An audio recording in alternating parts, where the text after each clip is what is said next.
Religion has always claimed to offer eternal truths, unchanging answers to life's deepest questions. But the world around us doesn't stay still. Humanity changes, knowledge evolves, cultures adapt, technology transforms what we think is possible. Yet religion often stands still, anchored to beliefs and systems that were born thousands of years ago, in a time that barely resembles the present. This isn't just about old stories or ancient rituals. It's about systems of belief that shape laws, politics, education, morality, even how we think about ourselves and others. When those systems resist progress, they don't just fail to evolve, they hold back the evolution of everything around them. And this isn't some abstract idea. There are very real, very visible consequences to religion lagging behind. Whether it's the criminalization of harmless behavior, the mistreatment of minority groups, or the denial of basic science, the friction between religious dogma and human advancement is impossible to ignore. The problem isn't belief in something greater. It's the refusal to revise, question, or update that belief when new information challenges it.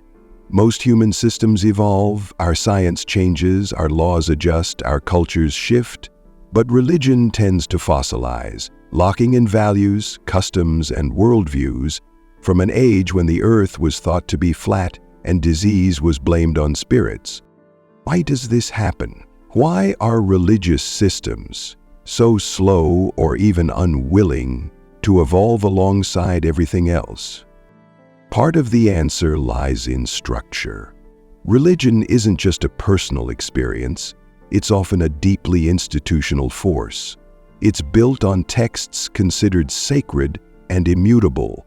These texts are usually written in ancient languages, in cultures vastly different from our own. They're interpreted by authorities who are often resistant to challenge and passed down through rituals that prize continuity over change. This makes religion one of the few systems where questioning is discouraged and doubt is treated as a flaw. In science, a challenge to existing knowledge is the starting point of progress. In religion, it's often the beginning of exile. That might be why religious reform, when it does happen, is usually slow, controversial, and incomplete. Think about how long it took for many religions to accept the idea that the earth revolves around the sun, or how fiercely some groups resisted the theory of evolution, and in some places still do. There's a built-in tension between timeless doctrine and a changing world. When your foundation is built on the idea that truth was handed down once, perfectly, by a divine source, then any deviation from that truth isn't just a new idea, it's heresy. But reality doesn't bend to doctrine. It keeps moving, human understanding keeps growing, and when religion refuses to move with it, the result is a widening gap between belief and experience, between what people are told to believe and what they actually see happening in the world around them. This is where conflict often arises, not just between the religious and the non-religious, but within religion itself. Younger generations grow up with access to information, global perspectives, and scientific literacy that challenge traditional beliefs. But instead of adapting, many religious institutions double down. They treat change not as growth, but as decay. Take the issue of gender roles. Many ancient religions were born in patriarchal societies. Their texts reflect those norms, often reinforcing male authority, female submission, and rigid roles. But modern psychology, ethics, and sociology have long moved past those divisions. Still, in many religious communities, these ancient norms remain, not because they're right, but because they're written. Or consider sexuality. For centuries, religion has dictated what is natural or acceptable, often ignoring actual human behavior and diversity.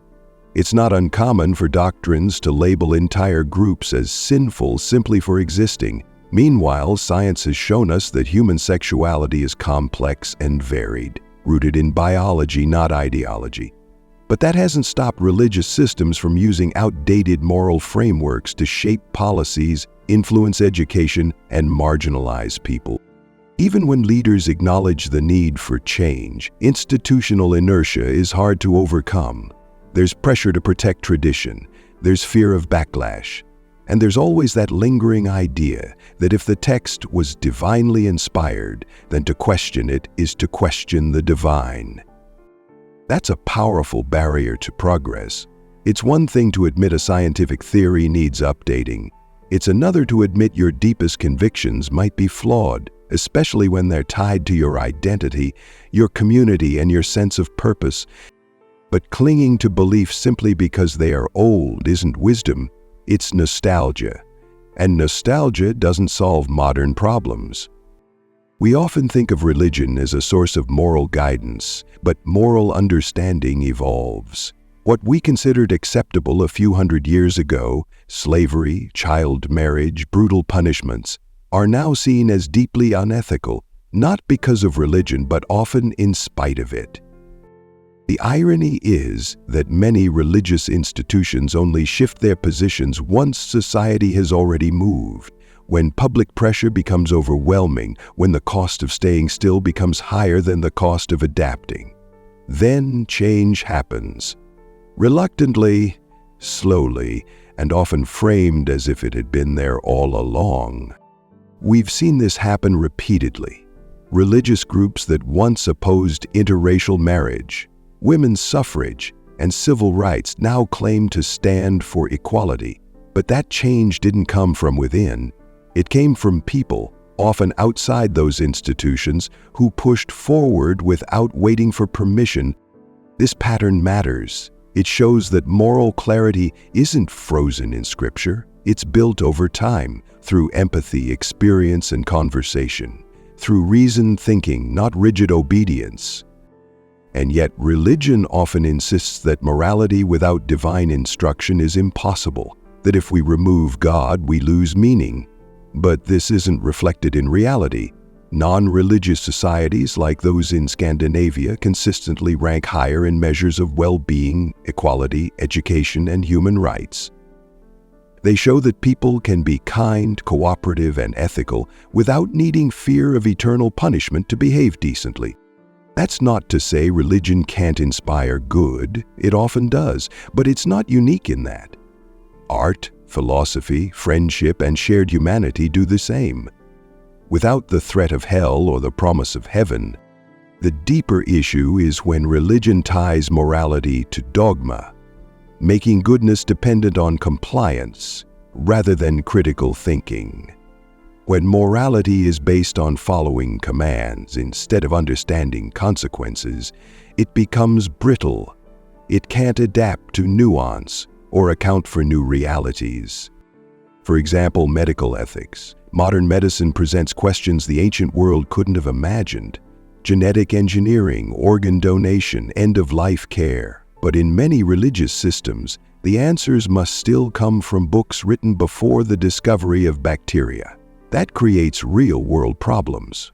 Life and death decisions delayed or denied, not because of evidence, but because of doctrine.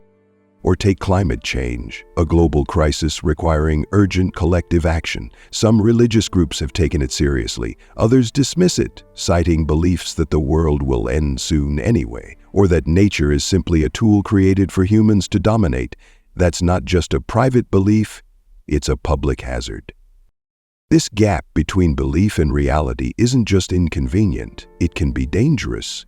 When religious ideas influence public policy, education, or healthcare, the consequences ripple out far beyond personal faith.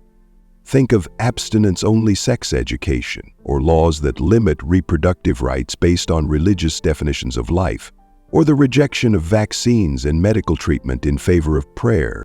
These aren't hypothetical, they're happening now, in various forms across the world. And while the specific doctrines differ, the pattern remains. Religion resisting change, even when that resistance causes harm. But why does religion resist? Part of it is psychological. Certainty feels safe.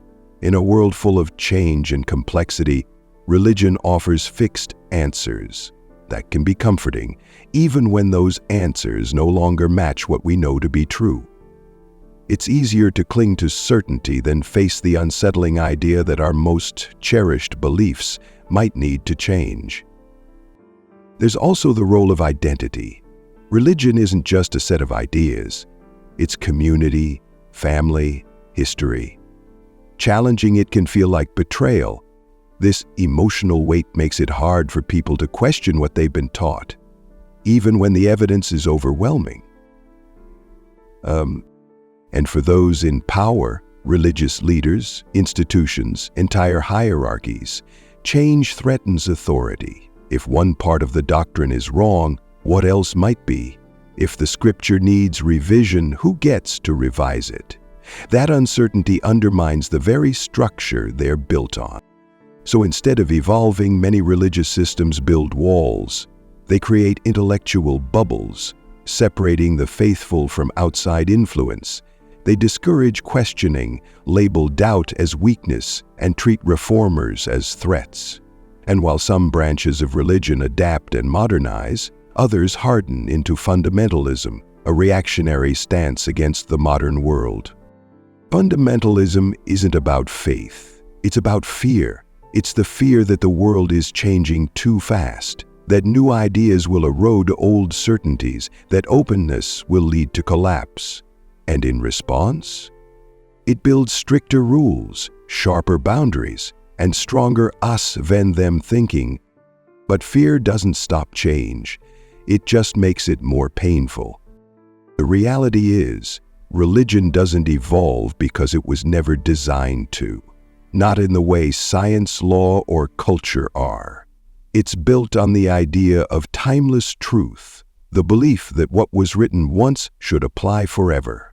But no belief system can claim universality if it can't meet the world where it is, instead of where it used to be. And when religion fails to evolve, it slowly loses relevance. People notice when their lived experience contradicts what they're told to believe, when their questions are met with silence, or worse, with shame. Over time, they drift, they step away, they find meaning elsewhere. That's what we're seeing now across the world, especially among younger generations. In country after country, more people are stepping outside organized religion, not because they're angry or rebellious or immoral, but because the answers offered no longer fit the questions they're asking. And what's often misunderstood is that this shift isn't toward nihilism. People aren't giving up on meaning, they're finding it elsewhere. In art, in science, in relationships, in nature, in curiosity. They're embracing ethical frameworks grounded in empathy and evidence, rather than dogma and tradition. This doesn't mean that all religion disappears, but it does mean the old forms, the rigid, unchanging, absolutist ones, are slowly becoming obsolete. Their grip weakens when they fail to respond to the world as it is. You can see this in how religious language tries to adapt to modern values. Institutions reframe ancient texts to sound more inclusive, more progressive, but often only after public pressure forces their hand. A change that comes reluctantly, out of necessity, rarely feels authentic. And when people do push for reform from within, whether it's women demanding leadership roles, LGBTQ+ believers seeking acceptance, or scholars proposing new interpretations, they're often met with resistance. Not always, but often. Because in many cases, preserving the system matters more than evolving it. There's a phrase sometimes used in theology, hermeneutics of suspicion. It means reading texts critically with awareness of power and context. But suspicion doesn't sit comfortably inside systems that rely on reverence. Questioning becomes subversive, and subversion is dangerous to institutions built on authority. That's the bind. A religion that evolves too quickly risks losing its identity. A religion that refuses to evolve risks losing its relevance. And so most religious systems walk this tightrope, adapting just enough to survive, but not enough to transform. They modernize language, reframe metaphors, soften the harshest edges. but the core doctrines often remain untouched, or they're interpreted so loosely that they become symbolic gestures, disconnected from the original text entirely. This slow, uneasy adaptation creates a strange double reality. On one side, you have everyday believers who quietly reject the harsher parts of doctrine, who pick and choose, who live ethically without needing to cite scripture. On the other side, the institutional structure remains rooted in another era, holding on to rules that many of its followers no longer truly believe, and that gap grows over time. People keep asking better questions, but the answers stay the same. That's when disillusionment sets in, not because people are rejecting values, but because they want values that respond to the complexity of real life. Because real life is messy, it's morally ambiguous, it requires flexibility, context, and critical thinking. And when religion insists on black and white answers to problems painted in shades of gray, it stops being helpful. That's one of the quiet reasons religion often fails to evolve, not just because of power structures or tradition, but because it offers certainty in a world that resists certainty. And for many people, the comfort of certainty once felt like safety. But over time, it starts to feel dishonest. There's also the question of knowledge. The more we understand about the universe, from cosmology to neuroscience to anthropology, the less space there is for the kinds of explanations religion once provided. Where once we needed supernatural stories to explain thunder, illness, or death, we now have testable theories and observable patterns. That doesn't make life less meaningful, it just makes it more grounded. And grounded meaning tends to hold up better than metaphysical promises.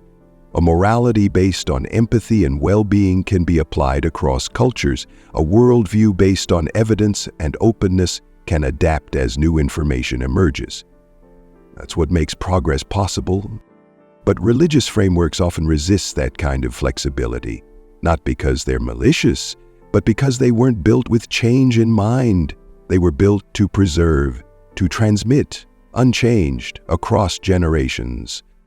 That's why they often reward obedience over inquiry, belief over doubt, loyalty over reform. Yet the very traits that once helped religion survive, structure, continuity, authority, are now some of the traits making it less relevant in a fast-changing world. What once unified communities can now divide them. What once comforted now confines. There's still room for tradition, for ritual, for story. But when those things are tied to fixed beliefs about the nature of reality, beliefs that deny evidence, suppress questioning, or harm others, they stop serving people. They start serving themselves. And people notice. Quietly, steadily, they walk away. Not in rebellion, but in search of something more honest. Something that makes room for doubt, for change, for growth. That search for meaning without rigidity, for community without conformity, is what defines much of modern life. People aren't abandoning depth or wonder or ethics. They're just no longer willing to anchor those things to systems that demand belief without question. And it's not that religion can't evolve at all. It can, it sometimes does, but it usually evolves reactively, not proactively. It changes because it has to, not because it chooses to, and that distinction matters. When evolution is driven by pressure from the outside rather than insight from the inside, the change is shallow, cosmetic, designed to preserve the institution, not to re-examine its foundations. The goal is survival, not truth. This is why, even when religious systems try to modernize, accepting science, softening dogma, including more voices, they often do so while still clinging to the authority of ancient texts. That creates tension. A religion that claims to be eternal, yet acts like it's constantly catching up. Contrast that with fields like science or philosophy, which are built to change, built to discard ideas that no longer work, built to revise, test, and update. That doesn't make them perfect, but it makes them resilient. Religious systems, by contrast, often treat their central claims as beyond revision, and once something is beyond revision, it becomes untouchable, even when it's wrong. You can see this most clearly in the stories religious texts tell about the human condition. Stories written in a time when tribal loyalty was essential, when the natural world seemed full of supernatural threats, when moral codes were enforced by fear of divine punishment. Those stories reflect the psychology of their time, but human psychology hasn't stayed still, nor has our understanding of it. We now know that moral development is complex, that empathy, fairness, and cooperation have deep evolutionary roots. We know that trauma, upbringing, and environment shape behavior more than some concept of sin ever could.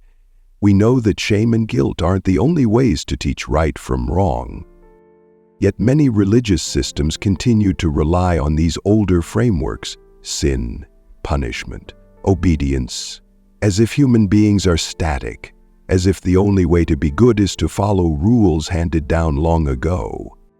That kind of thinking limits growth. It flattens human experience into binary categories: saved or damned, righteous or fallen, believer or infidel.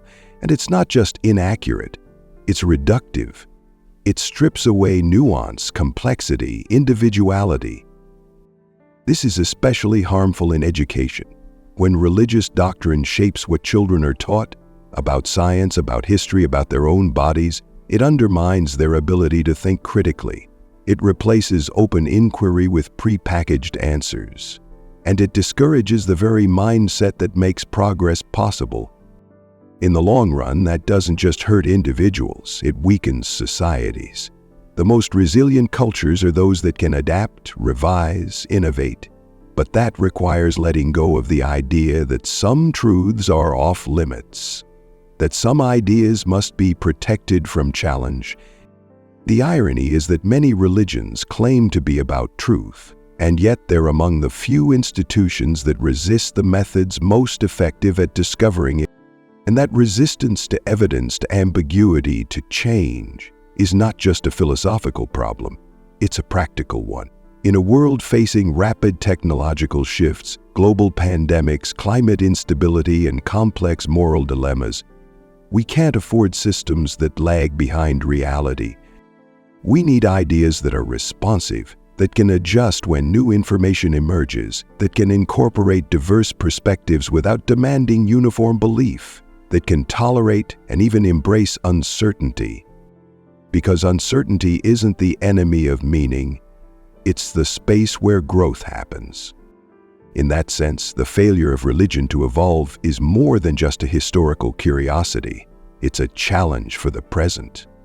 As long as these systems remain frozen in time, clinging to ancient models of the cosmos, outdated moral codes, and rigid hierarchies, they will struggle to speak to the modern world. And they'll keep losing the people who live in it. That doesn't mean those people lose all connection to wonder or ritual or belonging. It just means they're no longer willing to trade curiosity for comfort or truth for tradition. And while this transition can be disorienting, stepping away from systems that once gave clear answers, it can also be freeing. It opens up space for something more honest, a way of being in the world that doesn't require pretending to know what we don't or believing what we can't. It allows for ethics grounded in human needs, meaning shaped by real experiences, awe inspired not by mystery but by understanding. And that, in the end, may be what progress truly demands. Not just new tools or new knowledge, but the willingness to let go of frameworks that no longer serve us. Because when frameworks stop serving us, when they no longer reflect what we know, or who we are, or where we're going, we have two choices. We can keep holding on, hoping tradition will eventually catch up, or we can build something better. And that doesn't mean tearing everything down. It doesn't mean mocking the past or pretending religion never had value. It just means being honest about its limits and recognizing when those limits are holding us back. There's a reason progress rarely comes from religious institutions. It usually comes from outside them. from people willing to challenge sacred assumptions, to face uncomfortable truths, to follow the evidence wherever it leads, even when it leads away from tradition. And while some branches of religion have made space for that kind of openness, many still cling to a model where faith is more important than facts, where questioning is disloyal, and where moral authority is handed down rather than earned. That kind of model can't last forever. Not in a world where people are more connected, more informed, and more empowered than ever before. Not when knowledge is accessible with a few taps and global conversations happen in real time. Younger generations see this. They're growing up in a landscape shaped by complexity, diversity, and rapid change. And they're not satisfied with answers that come pre-packaged in ancient texts. They want nuance, context, relevance. They want to ask questions and be taken seriously, not redirected to dogma. They want to explore the world as it is, not just how someone once believed it to be. And when religion can't meet them there, they move on, not because they're broken or lost, but because they're evolving. That's not a crisis, that's growth. Some will say this leaves a hole, that without religion there's nothing to guide us. But meaning doesn't disappear when doctrine fades, it just becomes something we shape together. Through dialogue, through reflection, through a shared commitment to understanding the world and each other more clearly. Morality doesn't vanish when gods do. If anything, it becomes more deliberate, more responsible, not handed down from above, but chosen with care, based on consequences, compassion, and context, not commandments. And meaning? Meaning is everywhere. In the pursuit of knowledge, in acts of kindness, in moments of connection, in the quiet, often imperfect work of trying to live well. Without certainty, but with intention. This shift, away from religion as a fixed authority and toward a more fluid, open way of understanding the world, isn't easy, but it's necessary. Because systems that don't evolve will eventually be left behind. That's the story history tells again and again. Empires fall, beliefs change, ideas once considered eternal give way to new paradigms. And while religion often resists that process, it can't stop it. The world moves forward, people move forward, and those who want to stay connected, who want to remain part of the human conversation, have to move too. Not by abandoning everything, but by holding on more loosely. By recognizing that even our most sacred ideas are human ideas, shaped by time, place, fear, hope, and imagination. And that's okay. There's no shame in changing. There's no weakness in letting go of what no longer fits. In fact, that may be one of the most human things we can do. Because progress doesn't ask us to be perfect. It just asks us to be honest, curious, willing to learn. And that's how evolution happens, not in leaps, not in revelations, but in small, steady shifts, as we outgrow the stories that no longer serve us and begin to write new ones together.